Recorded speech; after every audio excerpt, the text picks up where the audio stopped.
الحمد لله نحمده ونستعينه ونستغفره ونعوذ بالله من شرور أنفسنا ومن سيئات أعمالنا من يهده الله فلا مضل له ومن يضلل فلا هادي له وأشهد أن لا إله إلا الله وحده لا شريك له وأشهد أن محمدًا عبده ورسوله يا أيها الذين آمنوا اتقوا الله حق تقاته ولا تموتن إلا وأنتم مسلمون يا أيها الناس اتقوا ربكم الذي خلقكم من نفس واحدة وخلق منها زوجها وبث منهما رجالا كثيرا ونساء واتقوا الله الذي تساءلون به والأرحام إن الله كان عليكم رقيبا يا أيها الذين آمنوا اتقوا الله وقولوا قولا سديدا يصلح لكم أعمالكم ويغفر لكم ذنوبكم ومن يطع الله ورسوله فقد فاز فوزا عظيما أما بعد فإن خير الحديث كتاب الله وخير الهدي هدي محمد صلى الله عليه وسلم وشر الأمور محدثاتها وكل محدثة بدعة وكل بدعة ضلالة وكل ضلالة في النار فأعوذ بالله من الشيطان الرجيم يا أيها الذين آمنوا إذا نودي للصلاة من يوم الجمعة فاسعوا إلى ذكر الله وذروا البيع ذلكم خير لكم إن كنتم تعلمون وجاء في حديث عن النبي صلى الله عليه وسلم قال من توضأ يوم الجمعة فبها ونعمت ومن اغتسل فهو أفضل وقال أيضا الغسل في يوم الجمعة واجب على كل مسلم الغسل يوم الجمعة واجب على كل محتلم وأن يستنى ويمس طيبا إن وجد رواه البخاري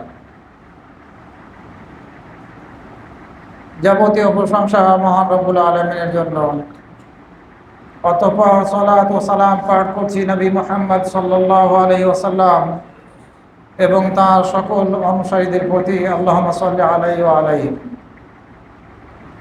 সম্মানিত উপস্থিতি, বাৎসরিক হিসাবে আমরা বছরে দুটি ঈদ উদযাপন করে থাকি। দুটি আমাদের জন্য খুশির দিন। একটি হচ্ছে ঈদ উল ফিতরের দিন, আরেকটি হচ্ছে ঈদ উল আজহার দিন। বাৎসরিক ঈদ হচ্ছে দুটি, তৃতীয় কোনো বাৎসরিক ঈদ মুসলিমদের মাঝে থাকার কথা নয়, কিন্তু এরপরেও তৃতীয় ঈদের দিন বানিয়ে নেওয়া হয়েছে, যেটি ইসলাম সমর্থিত নয়, যার সপক্ষে বানোয়াট কথাবার্তা ছাড়া আর কোনো প্রকার দলিল নেই। তৃতীয় আরেকটি ঈদ আছে যেটি সাপ্তাহিক ঈদের দিন হিসাবে পরিচিত, হাদিসের মধ্যেও সেটি বলা হয়েছে, আর সেটি হচ্ছে জুমার দিন। এই জুমার দিনের সাথে সংশ্লিষ্ট অনেক মাসলা মাসাইল আছে, অনেক জুমার দিনের ফজিলত বর্ণিত হয়েছে। আজকের এই সংক্ষিপ্ত খুতবার মধ্যে আমি আপনাদের সামনে জুমার সালাত এবং জুমার হুকুম আহকাম সম্পর্কে কিছু কথা আলোচনা করার ইচ্ছা পোষণ করেছি। আল্লাহ রাব্বুল আলামিন সূরা জুমার 9 নম্বর আয়াতের মধ্যে ঈমানদারদের উদ্দেশ্যে বলছেন, হে ঈমানদাররা, ইযা নুদিয়া লিস-সালাহ মিন ইয়াউমিল জুমআহ, যখন সালাতের জন্য জুমার দিনে ডাক দেওয়া হবে, অর্থাৎ জুমার সালাতের জন্য যখন তোমাদেরকে ডাক দেওয়া হবে আজানের মাধ্যমে, ফাসাউ ইলা যিকরিল্লাহ, তোমরা আল্লাহর জিকিরের জন্য ধাবিত হও। এই ধাবিত হওয়ার অর্থ এটা নয় যে হেঁটে দ্রুত গতিতে যাওয়া, এটা অনেকেই হয়তো বা আমরা বুঝে থাকি, সেটি বুঝলে চলবে না। আল্লাহর ইবাদতের জন্য আমাদেরকে আসতে বলা হচ্ছে, তবে ধীর গতিতে আসতে হবে, দ্রুত গতিতে নয়। সময় হাতে নিয়ে আমাদেরকে বাসা থেকে বের হতে হবে এই জুমার সালাত আদায় করার জন্য। যখনই আজান আমরা শুনব, এই আজানের দ্বারা কোন আজানকে বোঝানো হয়েছে? এই আজানের দ্বারা বোঝানো হয়েছে ইমাম সাহেব যখন মেম্বারের উপরে উঠবেন খুতবা দেওয়ার জন্য, এ সময়ে ইমাম সাহেবের সম্মুখে যখন আজান দেওয়া হবে, সেই সময়ে যে আজানটা দেওয়া হবে এই আজানকে বোঝানো হয়েছে। কারণ রাসূল সাল্লাল্লাহু আলাইহি সাল্লামের যুগে দ্বিতীয় আজান ছিল না আবু বকর রাদিয়াল্লাহু আনহুর যুগে, ছিল না ওমর রাদিয়াল্লাহু আনহুর যুগে, উসমান রাদিয়াল্লাহু আনহু তৃতীয় আজান চালু করেছিলেন। সুতরাং এই আয়াতের মধ্যে যে আজানের কথা বলা হচ্ছে, যে ডাকার কথা বলা হচ্ছে, এই ডাকার দ্বারা বোঝানো হয়েছে যখন ইমাম সাহেব খুতবা দেওয়ার জন্য মিম্বারে উঠে বসবেন সে সময়ের আজানের কথা, সে সময়ের ডাকের কথা। তো যখনই আমরা এই আজান শুনবো, আমাদেরকে আল্লাহকে স্মরণ করার জন্যে মসজিদের উদ্দেশ্যে বের হয়ে আসতে হবে। এরপরে আল্লাহ রাব্বুল আলামিন নির্দেশ দিলেন ওয়াদারুল বাই', আর তোমরা ক্রয় বিক্রয়কে ত্যাগ করো। যখনই তোমরা আজান শুনবে তখনই তোমাদেরকে ক্রয় বিক্রয় ত্যাগ করতে হবে, ব্যবসা বাণিজ্য ছেড়ে দিতে হবে। এই আজান শোনার পরে পুরুষদের জন্য ব্যবসা বাণিজ্য করা সম্পূর্ণভাবে হারাম, নিষিদ্ধ। তবে মহিলা ক্রেতা আর মহিলা বিক্রেতা যদি হয় তাহলে তাদের বিষয়টি ভিন্ন। ব্যবসা বাণিজ্য ছেড়ে সালাতের জন্য, আল্লাহকে স্মরণ করার জন্যে আসার নির্দেশ দেওয়া হলো। যালিকুম খায়রুল লাকুম ইন কুনতুম তা'লামুন, সেটি তোমাদের জন্য উত্তম তোমরা যদি তা জানো, জানার চেষ্টা করো। তোমরা যদি তা জানতে তাহলে এটি তোমাদের জন্য উত্তম। আল্লাহ রাব্বুল আলামিন এই কথা বললেন। এরপরে পরের আয়াতে যখন সালাত সম্পূর্ণ হয়ে যাবে তখন আবার জমিনে ছড়িয়ে যাওয়ার কথা বলা হয়েছে, আবার রিজিক অনুসন্ধান করার কথা বলা হয়েছে, উপার্জন করার কথা বলা হয়েছে। এরপরে বেশি বেশি করে আল্লাহকে স্মরণ করার কথা বলা হয়েছে, যাতে করে আমরা সফল হতে পারি, সফলতা লাভ করতে পারি। এই জুমার সালাত প্রত্যেক মুসলিম পুরুষের উপরে ফরজ। প্রত্যেক মুসলিম প্রাপ্তবয়স্ক পুরুষের উপরে ফরজ এই জুমার সালাত। 5 শ্রেণীর লোকের উপরে জুমার সালাত ফরজ নয়, যেমন দাস, এরপরে মহিলা, শিশু, বাচ্চা, অসুস্থ ব্যক্তি, মুসাফির, এই 5 শ্রেণীর লোকের উপরে জুমার সালাত ফরজ নয়। তবে মহিলারা যদি জুমার সালাত আদায় করতে আসতে চায় তাহলে তারাও আসতে পারবে, এবং শিশুরাও যদি আসে, দাসরাও যদি আসে, সুযোগ থাকে তাহলে তাদেরও আসার সুযোগ আছে।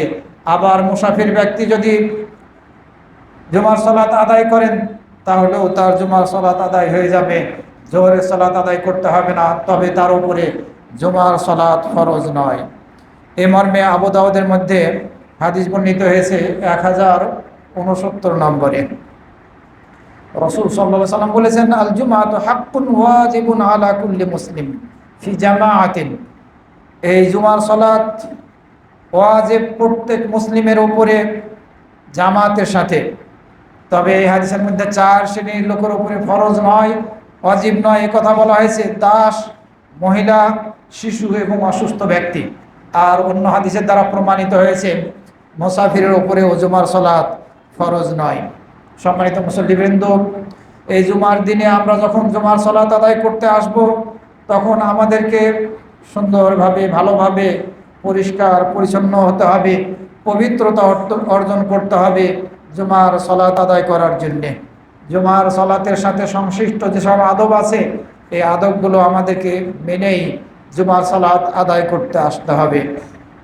এই জুমার দিনে গোসল করা সুন্নাহ মুআক্কাদা, অথবা আমরা বলতে পারি সুন্নাহ। একটি হাদিসের মধ্যে বর্ণিত হয়েছে আবু সাঈদ খুদরি রাদিয়াল্লাহু আনহু থেকে, তিনি বলেন, আশহাদু আলা রাসূলিল্লাহ, আমি সাক্ষ্য দিচ্ছি সাল্লাল্লাহু আলাইহি সাল্লাম, আশহাদু আলা রাসূলিল্লাহ সাল্লাল্লাহু আলাইহি সাল্লাম, আমি সাক্ষ্য দিচ্ছি রাসূল সাল্লাল্লাহু আলাইহি সাল্লামের প্রতি, তিনি বলেছেন, আল-গুসলু ইয়াউমাল জুমআতি ওয়াজিবুন আলা কুল্লি মুহতালিমিন। প্রত্যেক প্রাপ্তবয়স্ক ব্যক্তির উপরে জুমার দিন গোসল করা ওয়াজিব। ওয়াইয়াস্তান্না ওয়াইয়ামাসসা তিবানিন ওয়াজাত, এবং বাড়িতে যদি সুগন্ধি থাকে তাহলে এই সুগন্ধি ব্যবহার করা হচ্ছে সুন্নাহ। এই হাদিসের মধ্যে গোসল করাটাকে ওয়াজিব আখ্যা দেওয়া হলো। রাসূল সাল্লাল্লাহু আলাইহি ওয়াসাল্লাম বললেন, বুখারী শরীফের 880 নম্বর হাদিস। কিন্তু অন্য হাদিসের মধ্যে সামরা রাদিয়াল্লাহু আনহু থেকে বর্ণিত হয়েছে, তিনি বলেন রাসূল সাল্লাল্লাহু আলাইহি ওয়াসাল্লাম বলেছেন, মান তাওয়াদ্দা ইয়াউমাল জুমআতি ফাবিহা ওয়া নি'মাত। যে ব্যক্তি জুমার দিন উযু করবে সেটা ভালো, তবে যদি কেউ গোসল করে তাহলে সেটি উত্তম। এই দুই হাদিসকে যদি আমরা সমন্বয় করি, দুই হাদিসের মাঝে যদি আমরা সমন্বয় করি, তাহলে আমরা এর রেজাল্ট পাবো যে জুমার দিন গোসল করাটা রাসূল সাল্লাল্লাহু আলাইহি ওয়াসাল্লাম এক হাদিসের মধ্যে ওয়াজিব বললেও পরবর্তীতে এটি আর ওয়াজিবের পর্যায়ে ছিল না।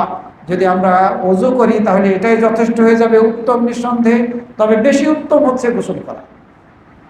যদি আমাদের শরীরের মধ্যে ময়লা থাকে, যদি ঘেমে গিয়ে দুর্গন্ধ থাকে, তাহলে এই অবস্থায় আমরা সালাত আদায় করতে আসবো না। আমরা গোসল করে উযু করে সালাত আদায় করবো ইনশাআল্লাহ।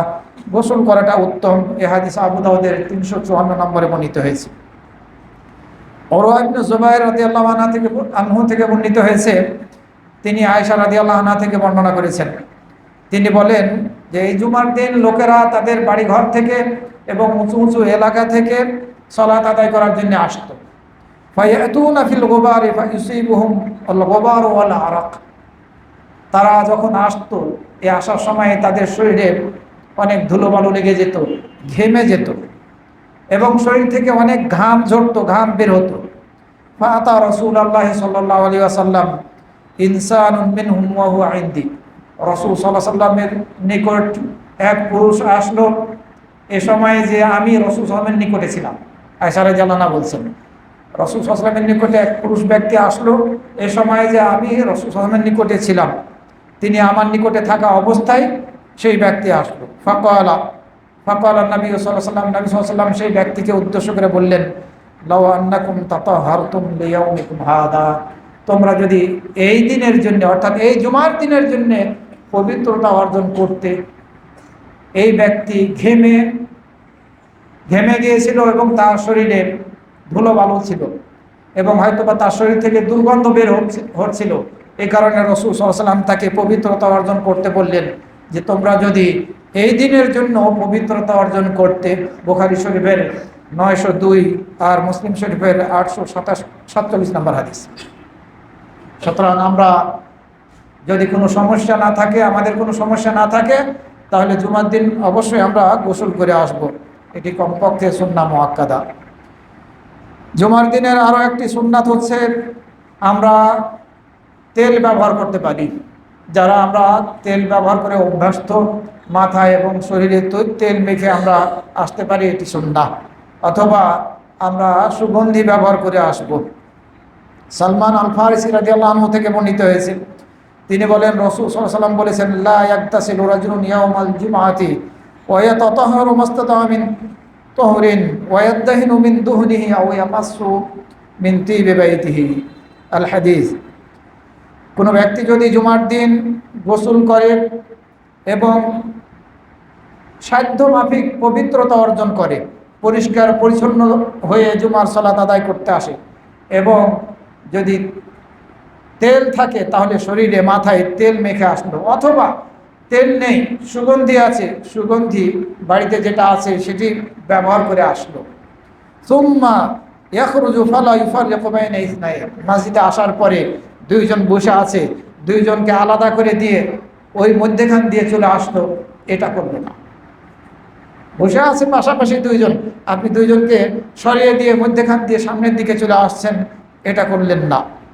সুম্মা ইউসাল্লি মা কুতিবা লাহু। মসজিদে আসার পরে তখনও জুমার খুতবা শুরু হয়নি, দুই রাকাত করে আপনি সালাত আদায় করতে থাকুন। রাসূল সাল্লাল্লাহু আলাইহি ওয়াসাল্লাম বললেন, সুম্মা ইউসাল্লি মা কুতিবা লাহু।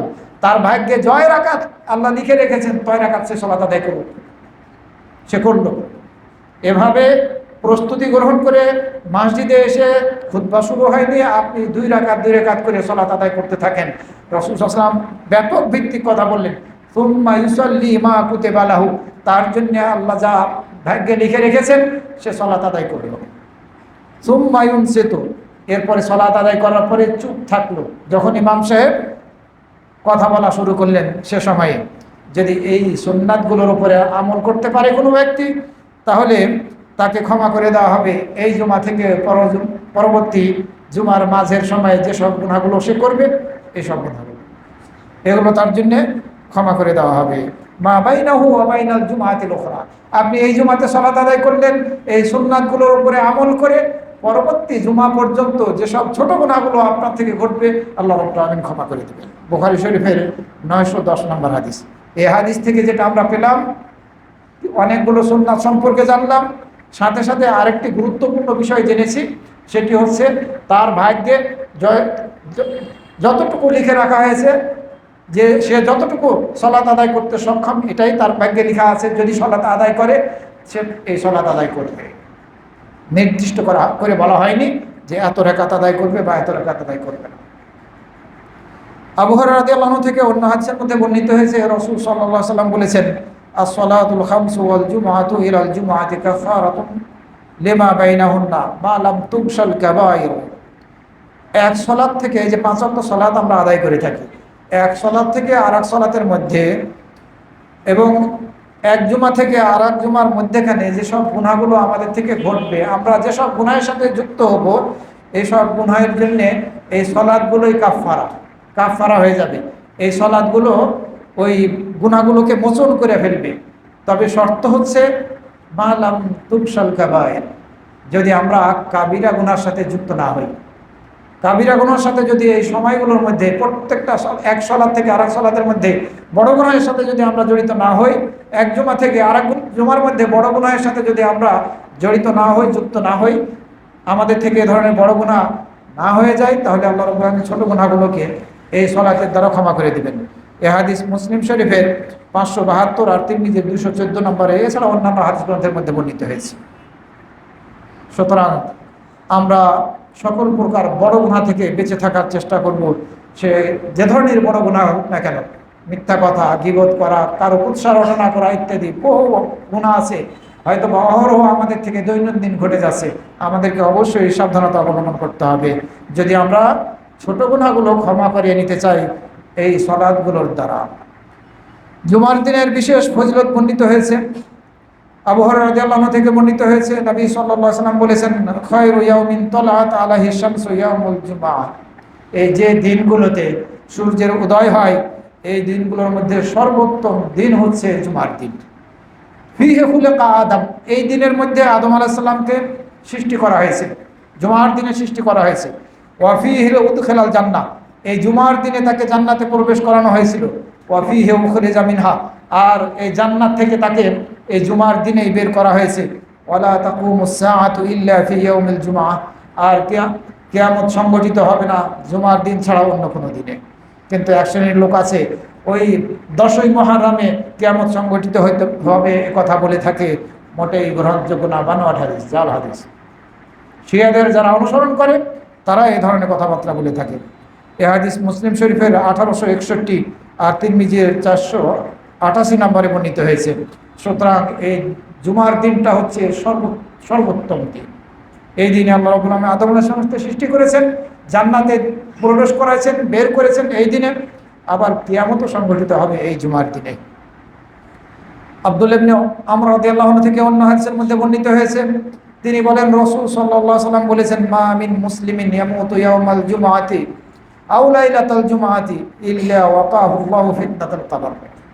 কোনো মুসলিম ব্যক্তি যদি জুমার দিনে অথবা রাতে মৃত্যুবরণ করে, তাহলে আল্লাহ রাব্বুল আলামিন তাকে কবরের ফিতনা থেকে রক্ষা করবেন।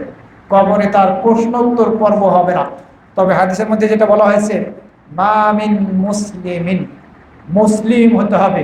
যদি মুসলিম অবস্থায় কেউ মারা যায় জুমার রাতে অথবা জুমার দিনে, তাহলে কবরের প্রশ্ন উত্তর পর্ব তার হবে না। যদিও এই হাদিস নিয়ে বিতর্ক আছে শেখ আলবানী রহমতুল্লাহ আলাইহি এই হাদিসকে হাসান আখ্যা দিয়েছেন, আবার অনেকে এটাকে গ্রহণ করেননি, দুর্বল আখ্যা দিয়েছেন। যেটাই হোক না কেন, যদি আমরা এটাকে হাসান ধরেই নেই, তাহলে এটি হচ্ছে সেই মুসলিমের জন্যে যে মুসলিম জুমার দিনে মারা গেল অথবা জুমার রাতে মারা গেল। মুসলিম তো সেই যে 5 ওয়াক্ত সালাত আদায় করে যথাসময়ে। আবার মুসলিম তো সেই যে আল্লাহর ফরজ বিধিবিধানগুলো মেনে চলে, এগুলোকে কখনো ত্যাগ করে না, ছাড়ে না। আমরা যদি সত্যিকার অর্থে মুসলিম হতে পারি, আর মুসলিম অবস্থায় জুমার দিনে অথবা আমার রাতে মৃত্যু হয়, তাহলে পরে ইনশাআল্লাহ আশা করা যায় আমরা কবরের প্রশ্নোত্তর পর্ব থেকে বেঁচে যাব। কিছু আলেম ওলামারা বলছেন যে জুমার দিনে মারা গেলে কবরে আযাব হবে না, এই গ্রহণযোগ্য না এটা। এই মর্মে বর্ণিত হাদিস কমপক্ষে খুবই দুর্বল হাদিস। বানোয়াটও বলেছেন কেউ কেউ, বানোয়াট অনেক মুহাদ্দিসিনরা বানোয়াট বলেছেন, কিন্তু কমপক্ষে খুবই দুর্বল হাদিস, শুধু দুর্বল নয়। এই জন্যে জুমার দিনে মারা গেলে, কোনো মুসলিম মারা গেলে তাকে কবরে আযাব দেওয়া হবে না, শাস্তি দেওয়া হবে না, এই কথা বলা যাবে না, এটি আলাদা বিষয়। আর এই প্রশ্নোত্তর পর্ব তার না হওয়া, এটি আলাদা বিষয়। প্রত্যেক মুসলিমকে কবরের মধ্যে চাপ খেতেই হবে, তাকে কবরের চাপের সম্মুখীন হতেই হবে, কিন্তু মুমিন মুসলিমের জন্য পরক্ষণে তার জন্য এই কবর শান্তিময় হয়ে যাবে। সুতরাং এই কবরে শাস্তি দেওয়া হবে না, এ মর্মে বর্ণিত হাদিস কোনোভাবেই গ্রহণযোগ্য নয়। এক তো সেটি বানোয়াট অথবা খুবই দুর্বল, দ্বিতীয়ত কবরের মধ্যে মুসলিমদেরও আযাব হতে পারে। আল্লাহ রাব্বুল আলামিন কবরের মধ্যে মুসলিমদেরকে আযাব দেওয়ার দ্বারা তাদেরকে পবিত্র করতে পারেন, যেমনটি শেখ হুসাইমিন রহমতুল্লাহ আলাইহি বলেছেন।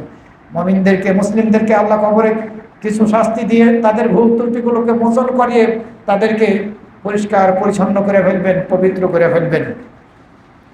এই জুমার দিনের আরেকটি বিশেষ আমল হচ্ছে আমরা বেশি বেশি করে দুরূদ পাঠ করব।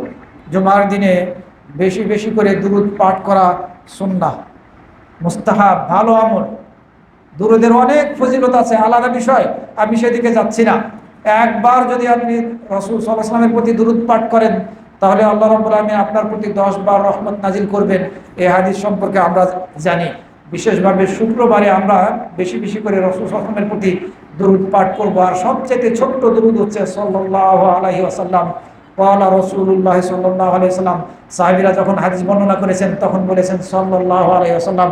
রাসূল সাল্লাল্লাহু আলাইহি ওয়াসাল্লামের নিয়তে আপনি এই ছোট্ট দুরূদটি মনে মনে পড়তে থাকুন, যতবার পারেন পড়ুন। অনেক উপকারিতা রয়েছে এই দুরূদের উপকারিতা অনেক রয়েছে। আল্লাহ রাব্বুল আলামিন বিপদ থেকে আপনাকে সুরক্ষা দান করবেন। এছাড়া আল্লাহর রহমত নাজিল হবে, এটা আমরা জানি। আওস ইবনে আওস রাদিয়াল্লাহু আনহু থেকে বর্ণিত হয়েছে, তিনি বলেন রাসূল সাল্লাল্লাহু আলাইহি ওয়াসাল্লাম বলেছেন, ইন্না মিন আফদালি আইয়ামিকুম ইয়াউমাল জুমআহ, নিশ্চয় তোমাদের দিনগুলোর মধ্যে সর্বোত্তম দিন হচ্ছে জুমার দিন। এই দিনে আদম আলাইহিস সালামকে সৃষ্টি করা হয়েছে, এই দিনে তার মৃত্যু দেওয়া হয়েছে, এই দিনে সিংহায় ফু দেওয়া হবে, এই দিনেই বিকট আওয়াজ আসবে। সুতরাং ফাকসিরু আলাইয়া মিনাস সালাতি ফিহি, এই জুমার দিনে তোমরা বেশি বেশি করে আমার প্রতি সালাত পাঠ করো, দুরূদ পাঠ করো। ফাইন্না সালাতাকুম মা'রুদাতুন আলাইয়া, কেননা তোমাদের এই দুরূদ পাঠ, সালাত পাঠটা আমার নিকটে উপস্থাপন করা হয়। কে উপস্থাপন করেন? ফেরেশতারা। ভ্রমণকারী কিছু ফেরেশতারা আছে যারা এই জমিনের মধ্যে রাস্তাঘাটে সর্বদা ঘুরতে আছে, চক্কর দিতে আছে, ভ্রমণকারী ফেরেশতা। আল্লাহ রাব্বুল আলামিন তাদেরকে নিয়োজিত রেখেছেন। যে ব্যক্তি রাসূল সাল্লাল্লাহু আলাইহি ওয়াসাল্লামের প্রতি দুরূদ পাঠ করবে, এই দুরূদটা এই ফেরেশতারা রাসূল সাল্লাল্লাহু আলাইহি ওয়াসাল্লামের নিকটে পৌঁছায়। কিভাবে পৌঁছায় আল্লাহ রাব্বুল আলামিন ভালো জানেন। এই হাদিস আবু দাউদের 1049 নম্বরে, ইবনে মাজার 1085 এবং 1636 নম্বরে বর্ণিত হয়েছে। সুতরাং এই সুন্নাতি আমলের উপর আমল করার ব্যাপারে আমরা সচেষ্ট থাকবো ইনশাআল্লাহ। তবে সমাজের মধ্যে চালু আছে আসরের পরে নাকি 80 বার দুরূদ পাঠ করলে অনেক ফজিলত, বানোয়াট কথা, বানোয়াট হাদিস, গ্রহণযোগ্য না। আপনি যত পারেন এই জুমার দিনের রাতে এবং দিনে দুরূদ পাঠ করতে, আপনি দুরূদ পাঠ করতে থাকুন, সাল্লাল্লাহু আলাইহি ওয়াসাল্লাম মনে মনে যুক্ত থাকুন। আসরের পরে 80 বার পড়ার কোনো বিশেষ ফজিলত নেই, এগুলো বানোয়াট কথা। এই জুমার দিনে জুমার সালাত আদায় করার জন্য আপনি মসজিদে তাড়াতাড়ি আসবেন, এর বিশেষ ফজিলত বর্ণিত হয়েছে। রাসূল সাল্লাল্লাহু আলাইহি ওয়াসাল্লাম হাদিসের মধ্যে বলেছেন, মান ইগতাসালা ইয়াউমাল জুমআতি গাসলাল জানাবাহ, যে ব্যক্তি জুমার দিনে এই জন্মীয় অবস্থা থেকে পবিত্রতা হওয়ার জন্য যেভাবে গোসল করে সেভাবে গোসল করলো, এরপরে সর্বপ্রথম মসজিদে আসলো সে যেন একটি উট সাদাকা করবে, একটি উট সাদাকা করার মতো সে নেকি লাভ করবে। এরপরে দ্বিতীয় ব্যক্তি যে মসজিদে আসলো সে একটি গরু সাদাকা করার নেকি পাবে। তৃতীয় ব্যক্তি যে মসজিদে আসলো সে একটি দুম্বা সাদাকা করা, শিং বিশিষ্ট দুম্বা সাদাকা করার নেকি লাভ করবে। ওমান রাহাফি সাআতের রাবা, যে ব্যক্তি চতুর্থ ব্যক্তি হিসেবে আসলো এ ব্যক্তি একটি মুরগি সাদাকা করার সমান নেকি লাভ করলো। আর যে ব্যক্তি পঞ্চম হিসাবে মসজিদে আসলো এ ব্যক্তি একটি ডিম সাদাকা করার নেকি লাভ করলো। ফেরেশতারা এসব কিছু লিপিবদ্ধ করতে থাকে। যখনই ইমাম সাহেব বের হন খুতবা দেওয়ার উদ্দেশ্যে, তখন ফেরেশতারা তাদের দফতর গুটিয়ে খুতবা শোনা শুরু করে। এ হাদিস বুখারী শরীফের 881, মুসলিম শরীফের 2001, এছাড়া অন্যান্য হাদিস গ্রন্থের মধ্যে বর্ণিত হয়েছে। সম্মানিত মুসল্লিবৃন্দ, সুতরাং আমরা যদি এই মসজিদে জুমার সালাত আদায় করার জন্য তাড়াতাড়ি আসতে সক্ষম হই, সকাল 11টা, 11:30 বা আরও আগে এসে যদি আমরা মসজিদে কোরআন তেলাওয়াত করি, জিকির আজকার করি, নফল সালাত আদায় করি, এই সুযোগ আছে। আমরা সক্ষম হলে সেগুলো এই আমলগুলো করার চেষ্টা করব। এই মসজিদে জুমার সালাত আদায় করার জন্য তাড়াতাড়ি আসবো ইনশাআল্লাহ। আওস ইবনে আওস রাদিয়াল্লাহু আনহু থেকে অন্য একটি হাদিসের মধ্যে বর্ণিত হয়েছে, রাসূল সাল্লাল্লাহু আলাইহি ওয়াসাল্লাম বলেছেন, মান ইগতাসালা ইয়াউমাল জুমআতি ওয়া গাসসালা ওয়া বাক্কারা ওয়া ইবতাকারা ওয়া দানা ওয়াস্তামা ওয়া আনসাতা, যে ব্যক্তি জুমার দিন গোসল করলো এবং তার স্ত্রীকেও গোসল করালো। এই হাদিসের গাসসালা গোসল করালো, এখানে নিজে গোসল করলো, স্ত্রীকে, অর্থাৎ ফরজ গোসল করা লাগলো দুইজনেরই। অথবা যে ব্যক্তি তার মাথা থেকে পুরো শরীর ভালোভাবে ধুয়ে পরিষ্কার পরিচ্ছন্নতা অর্জন করলো। এরপরে ওয়াবাক্কার থেকে তাড়াতাড়ি মসজিদে আসলো, ওয়াদানা ইমাম সাহেবের খুব কাছাকাছি বসলো, ওয়াস্তামা এবং খুতবা মনোযোগ সহকারে শুনলো, ওয়ানসাতা আবার চুপ থাকলো। মনোযোগ সহকারে শুনলেই চুপ থাকতে হয়, কিন্তু এটা তাগাদা দেওয়া হচ্ছে, মনোযোগ সহকারে শুনলো এবং চুপ থাকলো। কানা লাহু বিকুল্লি খুতওয়াতিন ইয়াখতুহা আজরা সানাতি সিয়ামিহা ওয়া কিয়ামিহা, তাহলে সে বাড়ি থেকে রওনা দিয়ে যে হেঁটে আসলো, প্রত্যেকটা কদমের বিনিময়ে সে 1 বছর সিয়াম পালন করার নেকি আর প্রত্যেকটা রাতে কিয়ামুল লাইল করার নেকি লাভ করবে। বিশাল ফজিলত। আপনি আপনার বাসা থেকে উযু করে পবিত্রতা অর্জন করে সুন্দরভাবে গোসল করে তাড়াতাড়ি মসজিদে আসলেন, জুমার খুতবা যখন শুরু হলো তখন আপনি চুপ থাকলেন, কোনো কথা বললেন না। এই যে আপনারা একটু আগে বললেন সুবহানাল্লাহ, এটাও বলা যাবে না, একটু পরেই আসছে। মসজিদে ঢুকলেন, জুমার দিন খুতবা চলছে, সালামও দিতে পারবেন না। কেউ হাঁচি দিল, আপনি আলহামদুলিল্লাহ বলবেন না আওয়াজ করে, অন্য কেউ আলহামদুলিল্লাহর জবাবও দেবেন না। তো আপনি চুপ থাকার কথা বলা হচ্ছে, শুনলেন মনোযোগ সহকারে, আপনি চুপ থাকলেন। প্রত্যেকটা এই যে কদমে পায়ে পায়ে হেঁটে এসেছেন, এক পা থেকে আর এক পায়ের দূরত্ব যে পা ফেললেন, এটা 1 কদম। প্রত্যেকটা কদমের বিনিময়ে আপনি 1 বছর সিয়াম পালন করার নেকি লাভ করবেন আর 1 বছর কিয়ামুল লাইল করার নেকি লাভ করবেন।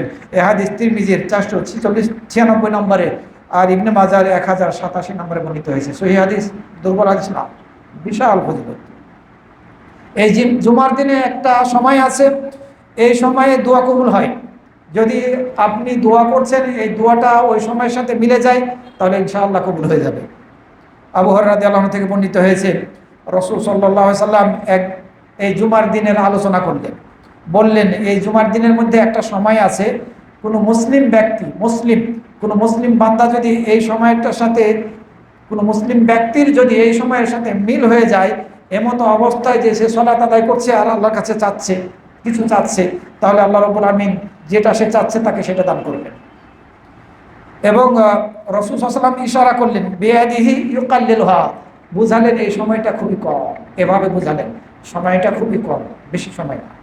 আপনি জুমার সালাত আদায় করার জন্য মসজিদে এসেছেন, সালাত আদায় করছেন, এই সিজদার মধ্যে আবার সালাম ফেরার পূর্বে আপনি আল্লাহর কাছে কিছু চাচ্ছেন, দোয়া করছেন সালাতের মধ্যে, হতে পারে আপনার ওই সময়টা এই দোয়ার সাথে মিলে গেছে, কবুল হয়ে যাবে ইনশাআল্লাহ। এই হাদিস বুখারী শরীফের 936 নম্বরে আর মুসলিম শরীফের 2006 নম্বরে বর্ণিত হয়েছে। জাবির বিন আব্দুল্লাহ রাদিয়াল্লাহু আনহু থেকে অন্য হাদিসের মধ্যে বর্ণিত হয়েছে, রাসূল সাল্লাল্লাহু আলাইহি সাল্লাম বলেছেন, ইয়াউমুল জুমআতি ইসনাতা আশারা সাআ, এই জুমার দিন হচ্ছে 12 ঘন্টা। লা ইউজাদু ফিহা আব্দুল মুসলিমুন ইয়াসআলুল্লাহ শাইআন ইল্লা আতাহু ইয়াহু।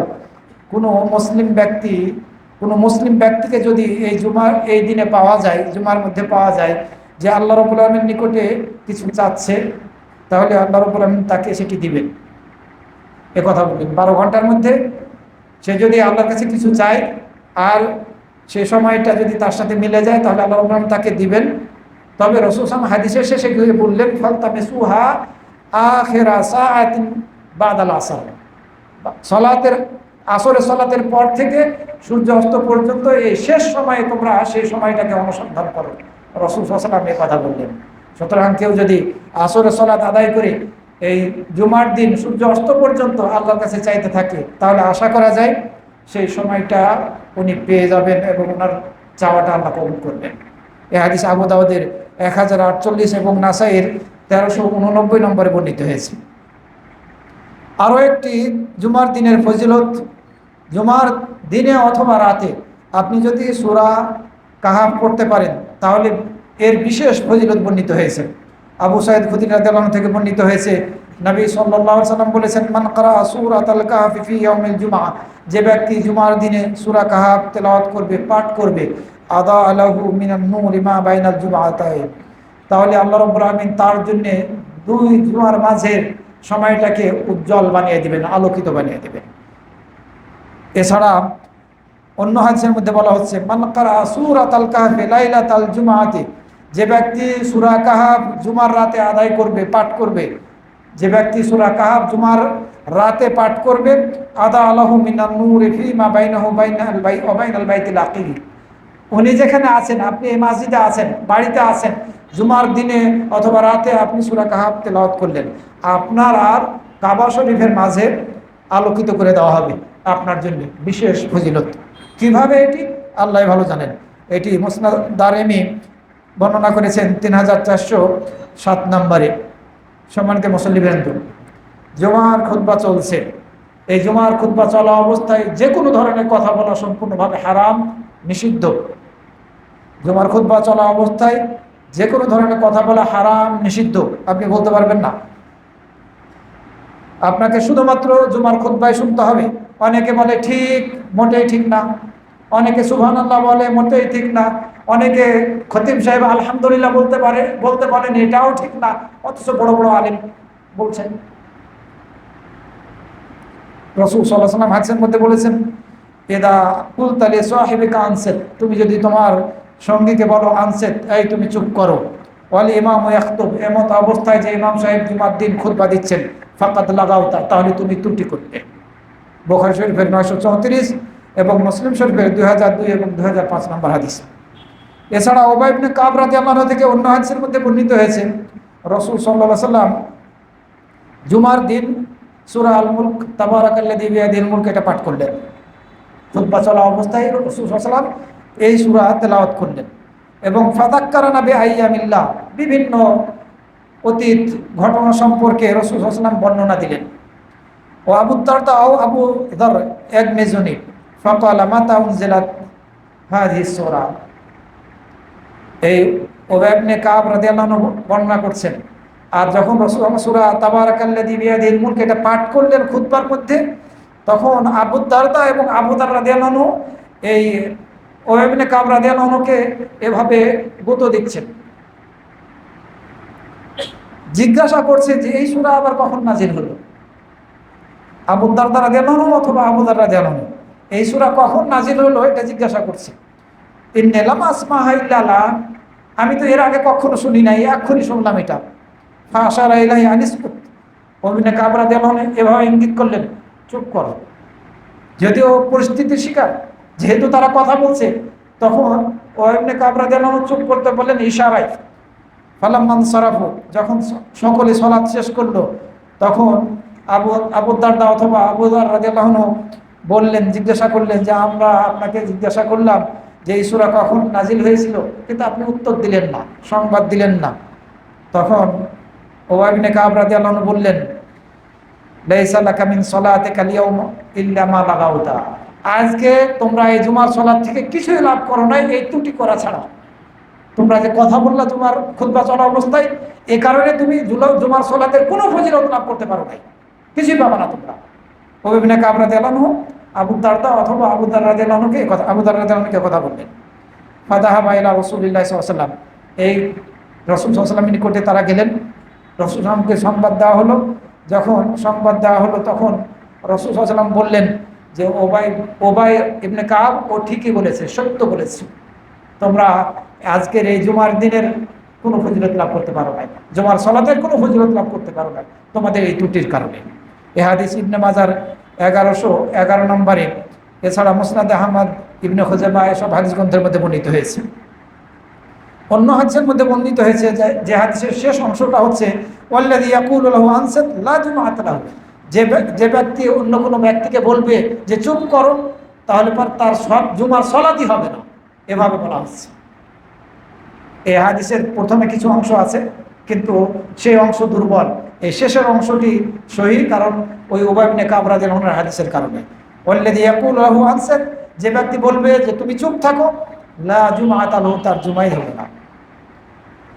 সম্মানিত মুসল্লিবৃন্দ, আবু হুরায়রা রাদিয়াল্লাহু আনহু থেকে অন্য হাদিসের মধ্যে বর্ণিত হয়েছে, যে ব্যক্তি সুন্দরভাবে ওযু করলো জুমার দিন, সুম্মা আতাল জুমআতা, এরপরে জুমার সালাত আদায় করার জন্য আসলো, ফাস্তামা, সে মনোযোগ সহকারে খুতবা শুনলো, ও আনসাতা, এবং চুপ থাকলো, গুফিরা লাহু মা বাইনাহু ওয়া বাইনাল জুমআতি, তাহলে তাকে এই জুমা থেকে আরেক জুমার মধ্যে যে সব ছোট গুনাহগুলো হবে এগুলো তার ক্ষমা করে দেওয়া হবে, এবং বাড়তি আরো 3 দিনের গুনাহ তার ক্ষমা করে দেওয়া হবে। ওয়ামান মাসাল হাসা ফাকাদ লাগা, আর যে ব্যক্তি এই জুমার খুতবা চলছে এই অবস্থায় এটা টুকরা, এটা হাত দিয়ে ধরলো, ওটা হাত দিয়ে ধরলো, অথবা পাথর ধরলো, যেহেতু রাসূল সাল্লাল্লাহু আলাইহি ওয়াসাল্লামের মসজিদ এই পাথর ছিল, সেখানে যে পাথর টুকালো, সে ত্রুটি করলো, রাসূল সাল্লাল্লাহু আলাইহি ওয়াসাল্লামের কথা বললো ওয়ামান মাসাল হাসা ফাকাদ লাগা। এই হাদিস মুসলিম শরীফ সহ অন্যান্য হাদিস গ্রন্থের মধ্যে বর্ণিত হয়েছে। সুতরাং আমরা যখন এই জুমার সালাতের খুতবা শুনবো, জুমার খুতবা শুনবো, তখন এই হাত খোঁটরাবো না, আমরা কাপড়ের কোনো কিছু এরকম করবো না, এটা ওটা করবো না, এগুলো থেকে আমরা বিরত থাকবো, এগুলো করা ত্রুটির অন্তর্ভুক্ত। তবে ক্ষেত্র বিশেষে কথা বলা যেতে পারে, যদি ইমাম সাহেবের সাথে কথা বলার প্রয়োজন হয়, কোনো জরুরত থাকে, জরুরি কোনো কথা ইমাম সাহেবের সাথে বলা যেতে পারে। আনাস ইবনে মালিক রাদিয়াল্লাহু আনহু থেকে বর্ণিত হয়েছে, এক বছর মদিনায় অনাবৃষ্টির কারণে লোকজন বিপদে পড়েছিল। এই অনাবৃষ্টির কারণে বিপদে পড়ার ফলে এক গ্রাম্য ব্যক্তি জুমার খুতবা চলা অবস্থায় মসজিদে প্রবেশ করে বলল, হে আল্লাহ রসুল, হালাকাল মাল ওয়া জাআল আয়াল, সম্পদ তো সব ধ্বংস হয়ে গেছে, ধ্বংস হয়ে গেল, পরিবারের সদস্যরা না খেয়ে আছে, ফাদউল্লাহ লানা ফারাফা ইয়াদাইহি। যখন এই ব্যক্তি কথা বললো, এরপরে আবেদন করলো যে আমাদের জন্য আপনি দোয়া করেন। রাসূল সাল্লাল্লাহু আলাইহি ওয়াসাল্লামের কাছে এই আবেদন রাখলো, যেহেতু সম্পদ ধ্বংস, আবার পরিবারের সদস্যরা না খেয়ে থাকছে, এই অবস্থায় আমাদের জন্য আপনি দোয়া করেন যাতে আল্লাহ বৃষ্টি নাযিল করেন। রাসূল সাল্লাল্লাহু আলাইহি ওয়াসাল্লাম 2 হাত উঠালেন, ইস্তিসকার নামাজে 2 হাত উঠানো যায়, এবং খুতবা চলা অবস্থায় যদি এই বৃষ্টি প্রার্থনা করে দোয়া করা হয় তাহলেও 2 হাত উঠানো যাবে একসাথে। 2 হাত উঠিয়ে রাসূল সাল্লাল্লাহু আলাইহি ওয়াসাল্লাম দোয়া করলেন, আল্লাহুম্মা গিসনা, আল্লাহুম্মা গিসনা, আল্লাহুম্মা গিসনা, 3 বার বললেন, বৃষ্টি হওয়া শুরু হয়ে গেল। এরপরে এই সাহাবী এভাবে 1 সপ্তাহ পর্যন্ত বৃষ্টি চলমান থাকলো। পরের সপ্তাহে আবার এই লোক এসে বলছে, ইয়া রাসূলুল্লাহ, আমাদের ঘর বাড়ি তো সব ভেঙে গেল, আমাদের সম্পদ সব ডুবে গেল, আপনি দোয়া করেন বৃষ্টি যাতে থেমে যায়। রাসূল সাল্লাল্লাহু আলাইহি ওয়াসাল্লাম আবার দোয়া করলেন, মদিনার আশপাশে আল্লাহ তুমি বৃষ্টি দাও, আমাদের এই মদিনা থেকে, আকাশ থেকে তুমি মেঘগুলোকে দূরে সরিয়ে দাও। এ হাদিস বুখারী শরীফের 933 এবং 1033 এবং মুসলিম শরীফের 2116 নম্বরে বর্ণিত হয়েছে। সুতরাং যদি এ ধরনের কোনো জরুরত থাকে, কোনো মুসল্লি ইমাম সাহেবের সাথে কথা বলার প্রয়োজন থাকে, জরুরি হয় সেটি, তাহলে কথা বলতে পারবে, 2 জুমাতেই এটা বলা হবে। এছাড়া ইমাম সাহেব যদি মনে করেন, খতিব সাহেব মনে করেন যে কারোর সাথে কথা বলবেন, তাহলে কথা বলতে পারেন, যেটি জাবির ইবনে আব্দুল্লাহ রাদিয়াল্লাহু আনহু থেকে বর্ণিত হয়েছে। এক ব্যক্তি মসজিদে প্রবেশ করলো জুমার খুতবা চলা অবস্থায়, রাসূল সাল্লাল্লাহু আলাইহি ওয়াসাল্লাম দেখলেন সেই ব্যক্তিকে যে মসজিদে এসে বসে পড়েছে। জিজ্ঞাসা করলেন, তুমি কি সালাত আদায় করেছো? সে উত্তরে বলল, না। রাসূল সাল্লাল্লাহু আলাইহি ওয়াসাল্লাম বললেন, কুম ফারকা রাকাতাইন, তুমি দাঁড়াও, 2 রাকাত সালাত আদায় করো, জুমার খুতবা চলা অবস্থায়। তাহলে ইমাম সাহেব প্রয়োজন মনে করলে কোনো মুসল্লির সাথে কথা বলতে পারেন। হয়তো বা আপনাদেরকে যেমন আমি এই মুহূর্তে বলছি, আপনারা সামনে একটু এগিয়ে এগিয়ে বসুন, আপনারা কাছে বসলেন, কাতার সামনের জায়গাগুলো পূর্ণ করে ফেললেন, বলতে পারি আমি এটা, এবং বলতেই হয়। এখনই আপনারা যারা সামনে ফাঁকা জায়গা আছে একটু মেহরবানি করে সামনে বসে পড়ুন। এছাড়া অন্য কোনো কথা জুমার খুতবা চলা অবস্থায় চলবে না। জুমার খুতবা চলছে এ অবস্থায় বা জুমার মসজিদে মুসল্লিরা এসেছেন, বসে আছেন, আপনি একজনকে উঠিয়ে দিয়ে তার জায়গাটা দখল করছেন, কোনোভাবেই গ্রহণযোগ্য না। যতই সম্মানিত ব্যক্তি হোক, আপনি একজনকে উঠিয়ে দিতে পারেন না। হ্যাঁ, আপনি জায়গা করে দিতে পারেন অন্যদের জন্যে, জায়গা আপনি করে দিতে পারেন, কিন্তু কাউকে উঠিয়ে সে জায়গাতে আপনি বসতে পারবেন না, এটা নিষিদ্ধ। রাসূল সাল্লাল্লাহু আলাইহি ওয়াসাল্লাম হাদিসের মধ্যে নিষেধ করেছেন। বলা হয়েছে হাদিসের মধ্যে যে তোমরা জায়গাটাকে একটু প্রশস্ত করে দাও যাতে অন্যরা বসতে পারে, এভাবে নির্দেশ দিয়েছেন। কিন্তু একজনকে উঠিয়ে সেখানে কেউ বসবে, এটি কোনোভাবেই গ্রহণযোগ্য না। আবার এই 2 কাঁধের উপর দিয়ে টপকে আপনি সামনের দিকে আসবেন, এটিও গ্রহণযোগ্য না। আপনি অন্য ব্যক্তিকে কষ্ট দিলেন, আপনি কাউকে কষ্ট দিতে পারেন না। এ মর্মে নাসাইর মধ্যে হাদিস বর্ণিত হয়েছে 1399 নম্বরে। এছাড়া আবু দাউদের 1118 নম্বরে হাদিস বর্ণিত হয়েছে। খুতবার শেষে গিয়ে যখন খতিব সাহেব দোয়া করবেন, তখন এভাবে হাত তুলে, বৃষ্টি প্রার্থনা করে দোয়া করছেন না, এমনি দোয়া করছেন, তখন এভাবে হাত তুলে দোয়া করতে পারবে না। অনেক খতিবরা দোয়া করে থাকেন, সুন্নাহ বিরোধী কাজ। ওমর ইবনু রুয়াইবা রাদিয়াল্লাহু আনহু থেকে বর্ণিত হয়েছে, ওমর ইবনু রুয়াইবা তিনি বলেন, তিনি বিশর ইবনু মারওয়ানকে দেখলেন মিম্বারের উপরে জুমার খুতবা দেওয়া অবস্থায় 2 হাত তুলে দোয়া করছে। ওমর ইবনু রুয়াইবা রাদিয়াল্লাহু আনহু বিশর ইবনু মারওয়ানকে দেখলেন জুমার খুতবা চলা অবস্থায় শেষে গিয়ে যে দোয়া করা হয়, এই 2 হাত তুলে দোয়া করছে। এই ওমর রাদিয়াল্লাহু আনহু বললেন, কাব্বাহাল্লাহু হাতাইন ইয়াদাইন, এই 2 হাতের জন্য বদদোয়া করলেন ওমর রাদিয়াল্লাহু আনহু, তোমার 2 হাতকে আল্লাহ মন্দ বানিয়ে দিক, দোয়া করলেন। লাকাদ রাআইতু রাসূলুল্লাহ সাল্লাল্লাহু আলাইহি ওয়াসাল্লাম, এরপরে বললেন, আমি রাসূল সাল্লাল্লাহু আলাইহি ওয়াসাল্লামকে দেখেছি, মা ইয়াজিদু আলা ইয়াকুলা বিয়াদি হাকাযা ওয়া আশারা বি ইসবাইল মুসাব্বিহা, এই আঙ্গুলকে খাড়া করা ছাড়া, এই আঙ্গুলকে দ্বারা ইশারা করা ছাড়া রাসূল সাল্লাল্লাহু আলাইহি ওয়াসাল্লাম 2 হাত এভাবে তুলে দোয়া করেননি। আপনি যখন জুমার খুতবা শেষে খুতবা দিচ্ছেন, দোয়া করবেন, তখন আপনার এই আঙ্গুল দ্বারা ইশারা করবেন, আপনি হাত তুলে এভাবে মোনাজাত করতে পারবেন না। আর এই কাজ বিশর ইবনে মারওয়ান করার কারণে বদদোয়া করলেন না ওমর রাদিয়াল্লাহু আনহু তার বিপক্ষে। আমরা এই সুন্নাতগুলো মানার চেষ্টা করি না, অথবা এই হাদিসগুলো সম্পর্কে জানিই না। এ হাদিস মুসলিম শরীফের 1901 নম্বরে, আবু দাউদের 1104 নম্বরে, আর তিরমিজির 515 নম্বরে বর্ণিত হয়েছে। সম্মানিত মুসল্লিবৃন্দ, আমি আগেই বলেছি, এই জুমার খুতবা চলা অবস্থায় আমরা হাঁচির উত্তর দিতে পারবো না, আমরা সালামের উত্তর দিতে পারবো না, এটি হচ্ছে সঠিক। এবং এই জুমার খুতবা চলা অবস্থায় কাউকে কোনো ইশারাও করতে পারবো না, এগুলো থেকে আমাদেরকে বেঁচে থাকতে হবে। শেখ উসাইমিন রহমতুল্লাহ আলাইহি উনি বলছেন, আসসালামু হালা খুতবাতিল জুমআতি হারামুন ফালা ইয়াজুজুল ইনসান ইযা দাখালা ওয়াল ইমামু ইয়াখতুবুল জুমআহ আন ইউসাল্লিমা ওয়া রাদ্দুহু হারাম। জুমার খুতবা চলা অবস্থায় সালাম দেওয়াটা হারাম, লা ইয়াজুজুল ইনসান, মানুষের জন্য জায়েজ নয়, সে যখন মসজিদে প্রবেশ করবে আর ইমাম খুতবা দিচ্ছে সে সালাম দিবে, এই সালাম দেওয়াটা তার জন্য জায়েজ নাই। ওয়ারাদ্দুহু হারামুন আইদান, এই জুমা সালামের উত্তর দেওয়াটাও হারাম, খুব কঠোরভাবে বলেছেন। কারণ জুমার খুতবা চলা অবস্থায় রাসূল সাল্লাল্লাহু আলাইহি ওয়াসাল্লাম চুপ থাকতে বলেছেন। সুতরাং অন্য সময় আপনি যখন মসজিদে প্রবেশ করবেন, জুমার খুতবা শুরু হয়নি এই অবস্থায় প্রবেশ করবেন, আপনি সালাম দিবেন।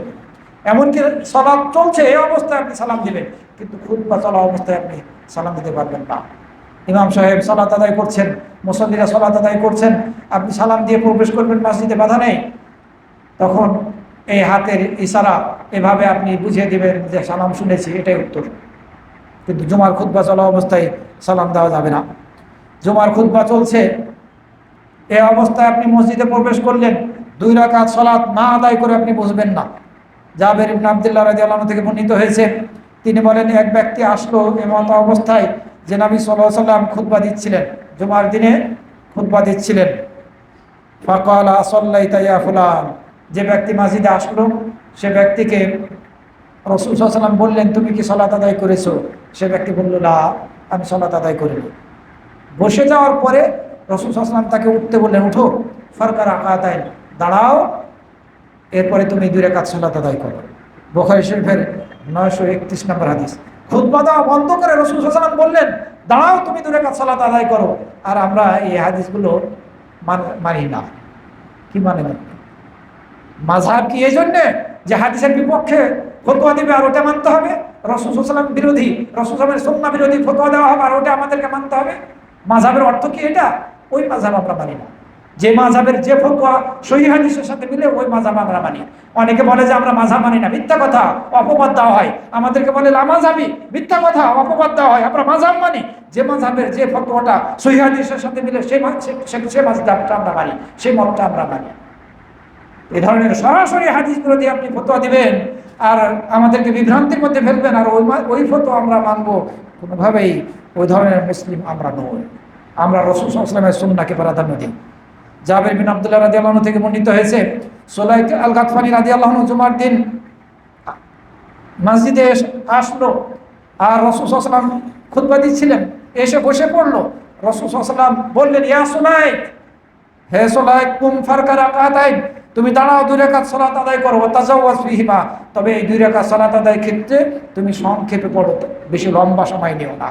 সুম্মা ক্বালা ইযা জাআ আহাদুকুম, এরপরে রাসূল সাল্লাল্লাহু আলাইহি ওয়াসাল্লাম বললেন, তোমাদের কেউ যখন জুমার দিনে আসবে এমত অবস্থায় যে ইমাম সাহেব খুতবা দিচ্ছেন, ফালইয়ারকা রাকাতাইন ওয়ালিয়াতাজাওয়াজ ফিহিমা, সে যেন 2 রাকাত সালাত আদায় করে। জুমার খুতবা দিচ্ছে এই অবস্থা, রাসূল নির্দেশ দিলেন যে ব্যক্তি তোমাদের কেউ যখন জুমার খুতবা চলা অবস্থায় মসজিদে আসবে তখন সে যেন 2 রাকাত সালাত আদায় করে এবং এই 2 রাকাত সালাত আদায় করার ক্ষেত্রে সংক্ষেপে পড়ে।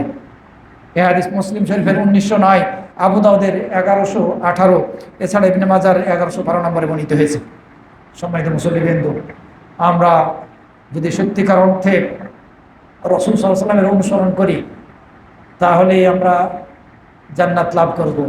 ফতোয়ার দোহাই দিয়ে যদি রাসূল সাল্লাল্লাহু আলাইহি ওয়াসাল্লামের সুন্নাহ বিরোধী কাজ করি আমরা সফলতা লাভ করবো না, নাজাত পাবো না। গত সপ্তাহে আমি আপনাদের সামনে ইত্তেবায়ে সুন্নাতের ফজিলত এবং গুরুত্ব এবং উপকারিতা সম্পর্কে আলোচনা করেছিলাম। সুতরাং আমাদেরকে এই সুন্নাতের উপর আমল করতে হবে। আপনি ফতোয়া শুনেই বিভ্রান্তির মধ্যে পড়বেন, এ ধরনের অবস্থা যাতে আপনার না হয়। আপনি হাদিসকে, সহিহ হাদিসকে সর্বদা প্রাধান্য দেবেন। কেউ যদি ওজর ছাড়া জুমার সালাত ছেড়ে দেয় তাহলে এটি বিপজ্জনক। কোনো ওজর নাই, কোনো কারণ নেই, জুমার সালাত ছেড়ে দিল, বিপজ্জনক। রাসূল সাল্লাল্লাহু আলাইহি ওয়াসাল্লাম হাদিসের মধ্যে বলেছেন, মান তারাকা সালাসা জুমআইন তাহাউনান বিহা তাবা আল্লাহু আলা কলবিহি, যে ব্যক্তি পরপর 3 জুমা অলসতা করে ছেড়ে দিবে আল্লাহ রাব্বুল আলামিন তার অন্তরে মোহর মেরে দিবেন। সে আর হক বুঝবে না, হক গ্রহণ করার সুযোগ লাভ করবে না। এই হাদিস আবু দাউদের 1052, নাসাইয়ের 1369 নম্বরে বর্ণিত হয়েছে। সুতরাং আমরা যাতে কোনো কারণ ছাড়া, গ্রহণযোগ্য কারণ ছাড়া জুমার সালাত ত্যাগ না করি। আর যদি আপনি কোনো গ্রহণযোগ্য কারণ ছাড়া জুমার সালাত ত্যাগ করেন, 3 জুমা হয়ে যায়, তাহলে আপনি মুনাফিকদের অন্তর্ভুক্ত হবেন, যেটি রাসূল সাল্লাল্লাহু আলাইহি ওয়াসাল্লাম অন্য হাদিসের মধ্যে বলেছেন, মান তারাকাল জুমআতা সালাসান মিন গায়রি উযরিন ফাহুয়া মুনাফিক, যে ব্যক্তি কোনো প্রকার ওজর ছাড়া জুমার সালাত 3 জুমা ত্যাগ করবে, ছেড়ে দিবে, পড়বে না, সে মুনাফিক। এই হাদিস ইবনে খুজাইমার 1857 আর ইবনে হিব্বানের 258 নম্বরে বর্ণিত হয়েছে। আবার অন্য হাদিসের মধ্যে রাসূল সাল্লাল্লাহু আলাইহি ওয়াসাল্লাম বলেছেন, মান তারাকাল জুমআতা সালাসান বিন গায়রি দরুরাতিন তাবা আল্লাহু আলা কলবিহি, জরুরত ছাড়া 3 জুমা যে ছেড়ে দিবে আল্লাহ রাব্বুল আমিন তার অন্তরে মোহর মেরে দেবেন। সম্মানিত মুসল্লিবৃন্দ, জুমার সালাতের আগে কোনো নির্দিষ্ট সুন্নাত আছে কিনা? কবলাল জুমা 4 রাকাত আপনারা হুজুরদের মুখ থেকে শুনে এসেছেন, নাই। তারপরেও ফতোয়া আছে, এ মর্মে বর্ণিত হাদিস বাতিল অথবা কমপক্ষে খুবই দুর্বল। এরপরেও এই হাদিস হুজুররা বর্ণনা করে থাকেন। কোনোভাবেই গ্রহণযোগ্য না। মাযহাবের মুহাদ্দিসিন যারা, তারাও বলেছেন যে হাদিস গ্রহণযোগ্য না। এরপরেও আমরা এসব বাতিল, খুবই দুর্বল হাদিসের উপর আমল করি। এই আগে যে বয়ান করা হয়, বয়ানের পরে একটু সময় দেওয়া হয়, সে তখন 4 রাকাত কবলা জুমা 4 রাকাত আপনারা পড়ুন। ওই বয়ানটাই তোই নাই, সেটাই তো সুন্নাহ বিরোধী কাজ। রাসূল সাল্লাল্লাহু আলাইহি ওয়াসাল্লাম, সাহাবীরা এভাবে বয়ান করেছেন, কোন দৃষ্টান্ত কেউ দেখাতে পারবে না। আব্দুল্লাহ ইবনে আব্বাস রাদিয়াল্লাহু আনহু থেকে বর্ণনা করা হয়েছে যে নবী সাল্লাল্লাহু আলাইহি ওয়াসাল্লাম জুমার আগে নাকি 4 রাকাত সালাত আদায় করেছেন। লা ইয়াফসুলু ফি শাইইন মিনহুমা, এই 4 রাকাত পড়েছে এক তাশাহুদ, এক সালামে, এক সালামে। এই হাদিস ইবনে মাজার 1129 নম্বরে বর্ণিত হয়েছে। কিন্তু এই হাদিসের বর্ণনা সূত্রে 4টা সমস্যা আছে। 1 নম্বর হচ্ছে আতিয়া নামক একজন বর্ণনাকারী আছেন, সকলে একমত যে এই বর্ণনাকারী দুর্বল। 2 নম্বর হচ্ছেন হাজ্জাজ নামে আরেকজন বর্ণনাকারী আছেন, তিনি মুদাল্লিস, সানাদের মধ্যে দোষ ত্রুটি গোপন করে বর্ণনা করতেন। আর একজন বর্ণনাকারী আছেন মুবাশশির ইবনে উবাইদ, তিনি একজন মিথ্যুক, 3 নম্বরের কারণ। আর একজন বর্ণনাকারী আছেন বাকিয়া ইবনুল ওয়ালিদ, তিনি হচ্ছেন মুদাল্লিস, এই বর্ণনা সূত্রের ত্রুটি গোপন করে বর্ণনা করতেন। এই 4টি সমস্যা, এ কারণে এই হাদিস কমপক্ষে খুবই দুর্বল। আবার কোনো কোনো মুহাদ্দিস বলেছেন এটা বাতিল, যেমন ইমাম নাওয়াবী রাহমাতুল্লাহ আলাইহি বলেছেন যে এটা বাতিল হাদিস, এই 4 রাকাত কবলা জুমার হাদিস বাতিল হাদিস। হ্যাঁ, জুমার পরে সুন্নাত আছে, জুমার সালাতের পরে সুন্নাত আছে। আপনি যদি মসজিদে পড়েন তাহলে 4 রাকাত পড়বেন, বাসায় গিয়ে পড়লে 2 রাকাত পড়বেন, এ মর্মে হাদিস বর্ণিত হয়েছে। আব্দুল্লাহ ইবনে ওমর রাদিয়াল্লাহু আনহু থেকে বর্ণিত, রাসূল সাল্লাল্লাহু আলাইহি ওয়াসাল্লাম জুমার সালাতের পরে ফিরে যেতেন, বাসায় ফিরে যেতেন। ফাইসাল্লি রাকাতাইন, বাসায় ফিরে গিয়ে 2 রাকাত সালাত আদায় করতেন। বুখারী শরীফের 882, বুখারী শরীফের এবং মুসলিম শরীফের মধ্যে হাদিস বর্ণিত হয়েছে। নাম্বারটা মনে হয় একটু উল্টাপাল্টা মনে হচ্ছে। যাই হোক আর কি, রাসূল সাল্লাল্লাহু আলাইহি ওয়াসাল্লাম বাসায় গিয়ে 2 রাকাত সালাত আদায় করেছেন, বুখারী এবং মুসলিম শরীফের হাদিস। আর আবু হুরায়রা রাদিয়াল্লাহু আনহু থেকে অন্য হাদিসের মধ্যে বর্ণিত হয়েছে, রাসূল সাল্লাল্লাহু আলাইহি ওয়াসাল্লাম বলেছেন, ইযা সাল্লা আহাদুকুমুল জুমআতা, যে ব্যক্তি তোমাদের মধ্যে থেকে যে ব্যক্তি জুমার সালাত আদায় করবে, সে যেন জুমার সালাতের পরে 4 রাকাত সালাত আদায় করে, 4 রাকাত সালাত আদায় করে। তো আমরা জুমার সালাতের পরে 4 রাকাত সুন্নাত সালাত আদায় করতে পারি, এটি দলিল দ্বারা প্রমাণিত। এই হাদিস মুসলিম শরীফের 881 নম্বরে বর্ণিত হয়েছে। তো আমরা যদি বাসায় গিয়ে পড়ি 2 রাকাত, আর মসজিদে যদি পড়ি তাহলে 4 রাকাত পড়বো, এটি সুন্নাহ। কোনো কোনো সাহাবী থেকে 6 রাকাতের বিষয়টিও পাওয়া যায়, সাহাবীর আমল। কিন্তু রাসূল সাল্লাল্লাহু আলাইহি ওয়াসাল্লামের আমলি সুন্নাহ হচ্ছে 2 রাকাত বাসায় গিয়ে পড়তেন, আর রাসূল সাল্লাল্লাহু আলাইহি ওয়াসাল্লাম 4 রাকাত পড়ার নির্দেশ দিয়েছেন সাহাবীদেরকে মসজিদে। এটা তো আমরা এই বিষয়গুলো, এই সুন্নাতগুলোর উপর আমল করার চেষ্টা করবো ইনশাআল্লাহ।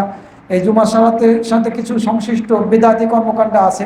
এই যে মিম্বারটা আছে 3 থাক বিশিষ্ট, এর চাইতে বেশি থাক বানানোটা এটি একটি বিদআতি কাজ। জুমার দিন খুতবা চলা অবস্থায় 2 রাকাত নামাজ তাহিয়াতুল মসজিদ না পড়াটা বিদআত। এরপরে জুমার সালাতের পূর্বে, এটা একটু আগেই বলা হলো, ক্বাবলা জুমা 4 রাকাত, এটা বিদআত। এরপরে জুমার দিন কোনো সফর করা যাবে না, ভ্রমণ করা যাবে না, এই ধরনের মন মানসিকতা প্রকাশ করাটাও বিদআত।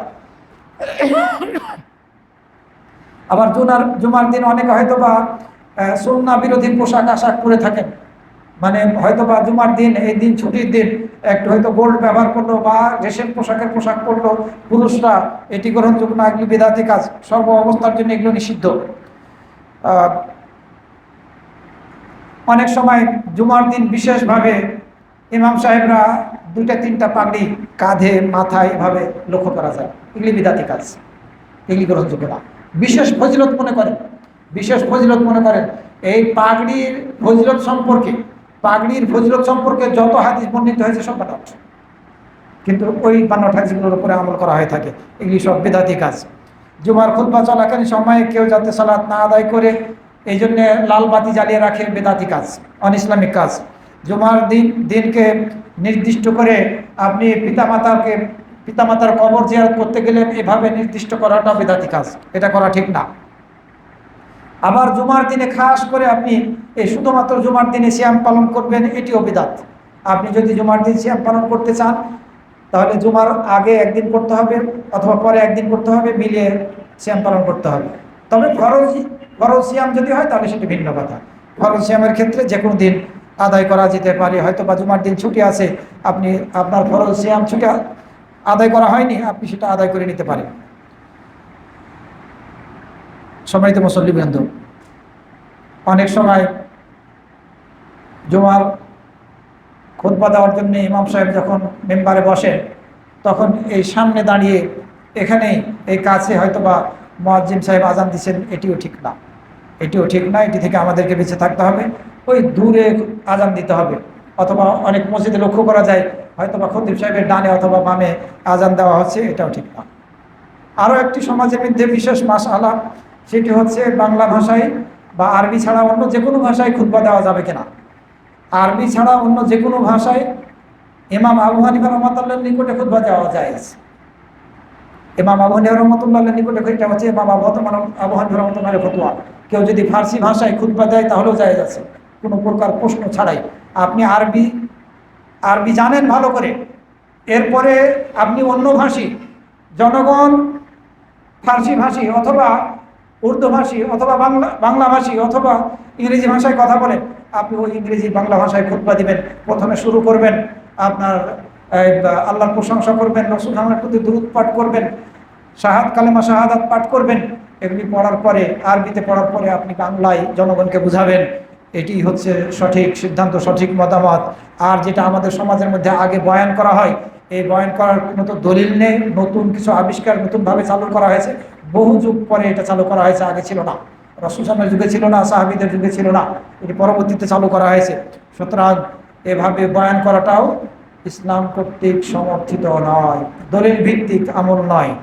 আর পরবর্তীতে শুধু আপনি আরবিতেই বলবেন আর আগে বয়ান করবেন, এভাবে তিনটি খুতবা দেওয়ার কোনো দলিল নেই জুমার খুতবার ক্ষেত্রে। আল্লাহ রাব্বুল আলামিন সূরা ইব্রাহিমের 4 নম্বর আয়াতের মধ্যে বলেছেন, ওয়া আরসালনা মির রাসূলিন ইল্লা বিলিসানি কওমিহি লিইউবাইয়িনা লাহুম। আমি যে রাসূলকেই তার কওমের মাঝে প্রেরণ করেছি, সেই কওমের জবান যে ভাষায় কথা বলে সে ভাষায় রাসূল প্রেরণ করেছি। ওয়া আরসালনা মির রাসূলিন, আমি কোনো রাসূল প্রেরণ করি নাই, ইল্লা বিলিসানি কওমিহি, যখনই কোনো রাসূল প্রেরণ করেছি তখন তার কওমের ভাষায় আমি রাসূল প্রেরণ করেছি, যাতে করে সেই রাসূল তাদেরকে বর্ণনা করে, ব্যাখ্যা করে শোনাতে পারে, দাওয়াত দিতে পারে। সূরা ইব্রাহিমের 4 নম্বর আয়াত। আমরা বাংলা ভাষী, আমরা দ্বীন ইসলাম সম্পর্কে কিছু শিখেছি, আমাদেরকে সাধারণ মানুষ আলেম মনে করছেন, খুতবা দিব আরবি ভাষায়, বক্তব্য দিব আরবি ভাষায়, আর তারা কি বুঝবে? কিছুই বুঝবে না। আর ওই আরবি ভাষাকে প্রাধান্য দিতে গিয়ে আপনি নতুন একটা কিছু সংযোজন করে দিলেন, আগে বয়ান। সব মসজিদে কিন্তু এই বয়ান দেওয়া হয় না, অনেক মসজিদে বয়ান হয় না, বাংলায় বলা হয় না, ওই শুধু আরবিটুকুই বলা হচ্ছে। এই কোরআন বিরোধী সিদ্ধান্ত, এই ফতোয়া কোরআন বিরোধী। যদিও মতামত আছে, যেমন ইমাম আবু ইউসুফ এবং মুহাম্মদ হানাফি মাযহাবের ইমাম আবু ইউসুফ রহমাতুল্লাহ, ইমাম আবু হানিফা রহমাতুল্লাহর দুই শিষ্য ছাত্র, ইনারা আরবি ছাড়া অন্য ভাষায় খুতবা দেওয়া যাবে না, এই মতামত দিয়েছেন। যদি আরবি জানে তাহলে আরবি ছাড়া অন্য কোনো ভাষায় খুতবা দেওয়া যাবে না। তবে সঠিক হচ্ছে আরবি জানলেও জনগণ যে ভাষী সে ভাষায় আমাদেরকে খুতবা দিতে হবে, তাহলে এই খুতবার উদ্দেশ্য হাসিল হবে। এই খুতবার ভাষাটা কোনো ইবাদত নয়, খুতবা দেওয়াটা ইবাদত। যে ভাষায় বুঝবে জনগণ সে ভাষায় আমাদেরকে খুতবা দিতে হবে।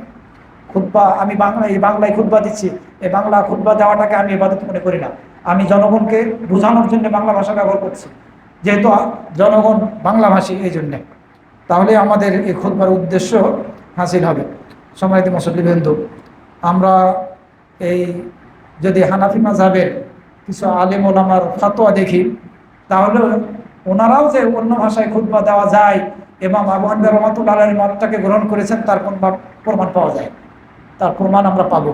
আল্লামা কাসানি রহমতুল্লাহ আলাইহি বলেন, ইয়ামবাগি আন ইয়াখতুবা খুতবাতান খাফীফাতান, খতিবের উচিত হচ্ছে সে খুতবা দিবে এবং সংক্ষিপ্ত খুতবা দিবে। এই খুতবার মধ্যে প্রথমে আল্লাহর প্রশংসা করবে এবং শাহাদাত সাক্ষ্য দেবে, কালেমা শাহাদাত পড়বে, নবী সাল্লাল্লাহু আলাইহি ওয়াসাল্লামের প্রতি দুরূদ পাঠ করবে, ওয়া ইয়াইযু ওয়া ইউযাক্কিরু, ওয়াজ করবে, উপদেশ দিবে। তা আপনি বাংলা হাসি, আমি আরবিতে তোতাপাখির মতো বলতে থাকলাম, তো কি ওয়াজ করলাম, কি নসিহত করলাম, কি উপদেশ দিলাম? তো উনি বলছেন যে ওয়াজ করবে, উপদেশ দিবে, আবার কোরআনের সূরাও পাঠ করবে, এরপরে মধ্যখানে বসে আবার দ্বিতীয় খুতবা। আল্লামা কাসানি রহমতুল্লাহ আলাই, উনি ওনার আল বাদাই আসানায়ের উনি এই ফতোয়া দিয়েছেন, এটি বর্ণিত হয়েছে আল বাদাই আসানায়ের মধ্যে প্রথম খণ্ডের 591 নম্বর পৃষ্ঠায়। এছাড়া আল্লামা শামী রহমতুল্লাহ আলাই উনি একই ধরনের কথা বলেছেন। সম্মানিত মুসল্লিবৃন্দ, এই জুমার দিনের সাথে সংশ্লিষ্ট বেশ কিছু মাসালা আমরা আজকে এই খুতবার মধ্যে আলোচনা করলাম, শুনলাম, জানলাম। আল্লাহ রাব্বুল আলামিন আমাদেরকে এই সুন্নাতগুলোর উপরে আমল করার তৌফিক দান করুন। আমরা যাতে রাসূল সাল্লাল্লাহু আলাইহি ওয়াসাল্লামের সুন্নাহ মাফিক নিজেদেরকে পরিচালিত করতে পারি, এই তৌফিক যাতে আল্লাহ আমাদেরকে সর্বদা দান করেন। আকুলু কাওলি হাযা ওয়া আস্তাগফিরুল্লাহ লি ওয়া লাকুম ওয়া লিসাইরিল মুসলিমিন।